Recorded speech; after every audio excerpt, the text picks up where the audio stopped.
See, here's the thing. I'm going to save it after this. This whole musical thing is, it's the same distance. You're still moving via one fret.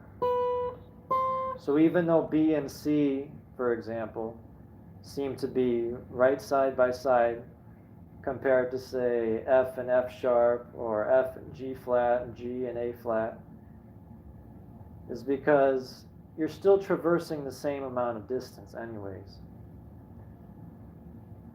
So those two exceptions are the B and C and the E and F together.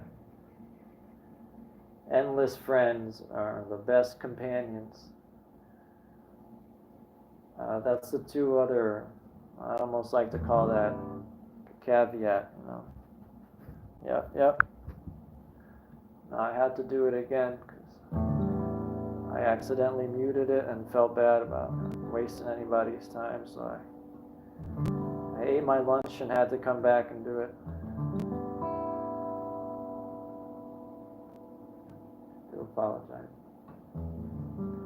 But yeah, I'm just talking about our civilization. I know we got people joining from all over. Western music, if you like. What I was trying to tell you is you can have this concept of 12 notes sounds deceiving because you look all over the guitar, it looks ridiculous. This can't be 12 notes. And then you look at a piano, that doesn't look like it could only have such notes. And on the piano, it's more laid out for you. Guitar players, because we just chose this instrument or what have you, you have to figure it out as we go. And guitars more also has benefits, like it's more portable than piano, it's smaller than piano. And you can still play chords on piano, but there's nothing like chords on this instrument here. A piano's more laid out to you in terms of, okay, the black keys and the white keys. Now you know how to differentiate what's called naturals and accidentals.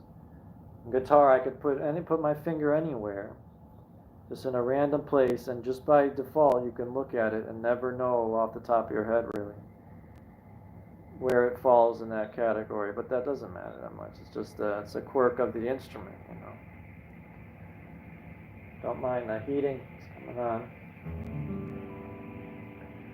The point being that every fret on each string is a note in a sense, but also in a sense it isn't. It's just a sound. Differentiating in sound. I want to tell you this a little bit of why that is. But that might be about the mathematical connection of it, you know. It's the mathematical connection calls for them having the same name to do with the frequency by which the strings are vibrating. If you have a low A versus a higher A, for example, high A, there'd be a difference in between the speed to which the notes are vibrating. And because there's a very tangible, like, to where it's either double or it splits in part perfectly. See how scientific it is? And that's to where you can say, okay, these notes have that mathematical connection. That's why it's high E like this versus your high E you thought you knew.